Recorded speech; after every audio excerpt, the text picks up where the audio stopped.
আসসালামু আলাইকুম, সবাই কেমন আছেন? তো আশা করছি যে যেখানে আছেন ভালো আছেন, সুস্থ আছেন। আমরা আল্লাহর অশেষ রহমতে ভালো আছি। তো দুপুরে রান্না করার জন্য রান্না করে আসছি। তো আজকে শর্টকাটের মধ্যে রান্না করব। এখানে এক পাতিল ভাত বসায় দিছি, দেখেন। আর আজকে এত ঠান্ডা, কি বলবো, মাঘ মাস চলতেছে, বাহিরে প্রচুর শীত, রোদের কোনো দেখায়নি আজকে। মনে হয় না আজকে রোদ উঠবে। আর কনকনে বাতাস, প্রচুর ঠান্ডা, প্রচুর। আর পানির কথা কি বলবো, টাঙ্কির পানি এত ঠান্ডা, কাজ করা যায় না। আর এখানে 2 পিস কাটা মাছ ছিল, ইলিশ মাছ, আর সাথে এই যে অল্প ডিমও আছে। তো ভাবলাম আজ তো মাছ আছে ফ্রিজে, তো কখন কাটবো, কাটার কোনো সময় নেই আমার হাতে। আজকে অনেক লেট করে উঠছি, প্রচুর ঠান্ডা, তাছাড়া আমার ঠান্ডার সমস্যা তো আছেই। তো কাটা 2 পিস মাছ আর 1 পিস লেজ ছিল। তো ভাবলাম এগুলো আলু দিয়ে একটু মাখো মাখো টাইপের তরকারি করব।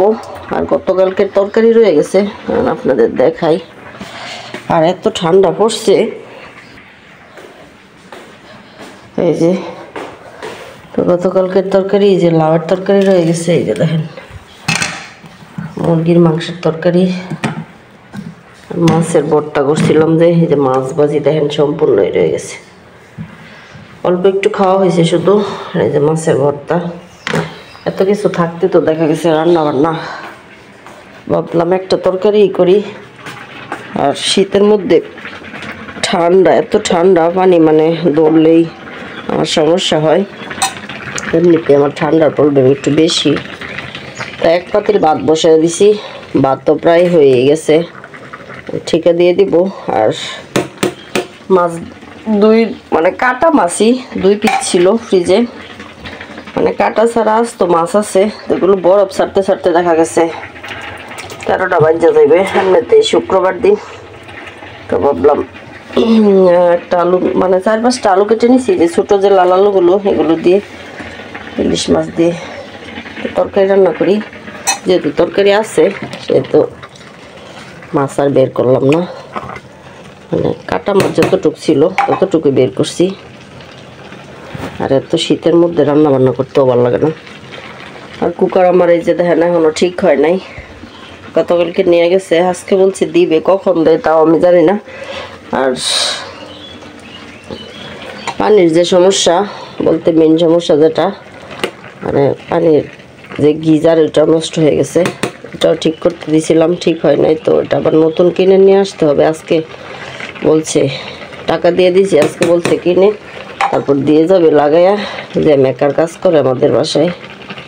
কখন জানি যে আল্লাহ জানে। সকালতে অনেকবার ফোন করছি, কোনো কাজ হয় নাই, ফোন ধরে নাই উনি, সম্ভবত ব্যস্ত। তো বাটটা ঠিকা দিয়ে দিই, আর এগুলো আস্তে আস্তে ধুয়ে পরিষ্কার করে রান্না বসায় দিই। তো ইলিশ মাছের তরকারিটা বসায় দিলাম। রসুন মাছকে কুচি করেছি, তো ফ্রিজ থেকে বের করার সময় নেই, তো দেখা গেছে বের করলে আবার বরফ ছাড়তে ছাড়তে আধা ঘন্টা লেগে যাবে।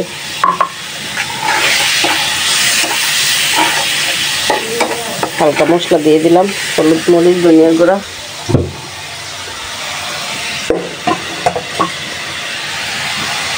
আমি দুষ্টামি আর তো যেহেতু 2 জনে খাবো, তো অল্প মাছই, আমি ইলিশ মাছ খাই না। মাছটা একটু কষায় নি, 2 মিনিটের মতো কষিয়ে তারপর তুলে আলু আর টমেটো দিব।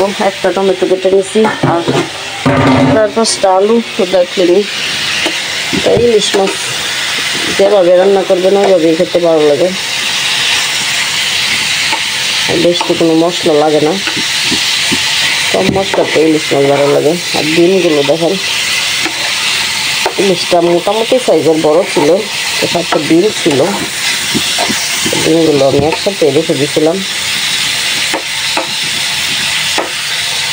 2 মিনিটের মতো কষাই, তারপর তুলে তারপরে আলু টমেটো দিব। তরকারির কি অবস্থা দেখি। তরকারিটা আমার প্রায় হয়ে গেছে। আর এখন কিছু ধনিয়া পাতা দিয়ে দিই, একটু মাখা মাখা টাইপেরই রাখবো। তো দেখা গেছে আলুর তরকারি যেহেতু একটু টেনে যাবে, সুন্দর একটা ফ্লেভার বের হচ্ছে ইলিশ মাছ থেকে। ইলিশ মাছটা খুবই ভালো ছিল। তো ফ্রিজে আরও কয়েকটা আছে, সানির আব্বু নিয়ে আসছিল। তো একটা কেটে আমি সানি জামির জন্য রান্না করে দিয়েছিলাম। তো সানি জামি ইলিশ মাছ তো পছন্দ করে না, আমিও খাই না, সানিও না। সেজন্য আমি আর সানির আব্বুই খাই। তো ওরা অল্প অল্প খাই, পছন্দ করে না যে একবারে তা না, তবে খুব কম। আমি তো একবারেই খাইতে চাই না ইলিশ মাছ, চিংড়ি মাছ তো অ্যালার্জি সমস্যা। ধনিয়া পাতা দিয়ে দিলাম, এখন নামিয়ে ফেলবো, 2 মিনিটের মতো রাখবো চুলায়। কাঁচামরিচও দিয়ে দিয়েছিলাম আগেই। তো রান্না বান্না শেষ, ভাতও রান্না করে ফেলছি, আর গতকালকের তরকারিও গরম করে ফেলছি। এখন শুধু গরম মুছবো। সানি জামির আব্বু আর জামি চলে গেছে মসজিদে। তো রান্না বান্না করতে দেখা গেছে পানির সমস্যা থাকলে একটু লেটই হয়। পানির সমস্যা বলতে গরম পানির গিজার নষ্ট হয়ে গেছে, ঠান্ডা পানি এত ঠান্ডা, মানে সাথে তোলার সাথে সাথে ঠান্ডা হয়ে যায়।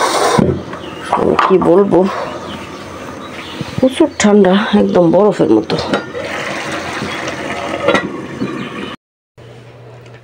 তো রান্না বান্নার পরে আর ভিডিও করা হয় নাই। তো দুপুরে খাওয়া দাওয়া করে তো দেখা গেছে গরম পানির মেশিনটা নষ্ট হয়ে গেছিলো। তো নতুন আরেকটা কিনে লাগানো হয়েছে। বাসায় অনেক মানুষ ছিল, সন্ধ্যার পরে আমি বাইরে গেছিলাম। তো কারেন্ট বিল বিকাশে জমা দিলাম আর সানিরে টাকা পাঠালাম। জামির জন্য এখানে আবার ভাবলাম জামি তো হালিম পছন্দ করে, হালিম নিয়ে যাই। আর 4টা রুটি আনছি, এই যে সাথে আজকে সালাদও দিছে। জামি আরেকটা প্লেট আনো।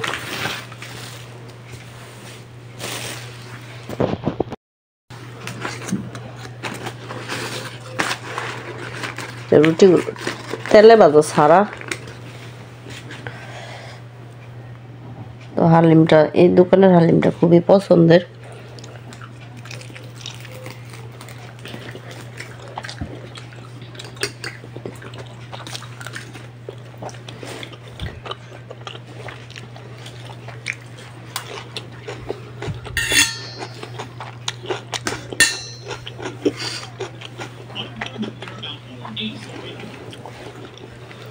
তো আজকের মতো এই পর্যন্ত, বিদায় নিচ্ছি। সবাই ভালো থাকবেন।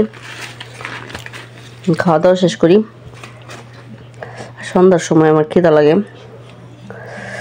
তো বিকালবেলা, দুপুরবেলা, সকালবেলা বলেন কোনো সময় খিদা লাগে না, সন্ধ্যার টাইমে খিদা লাগে।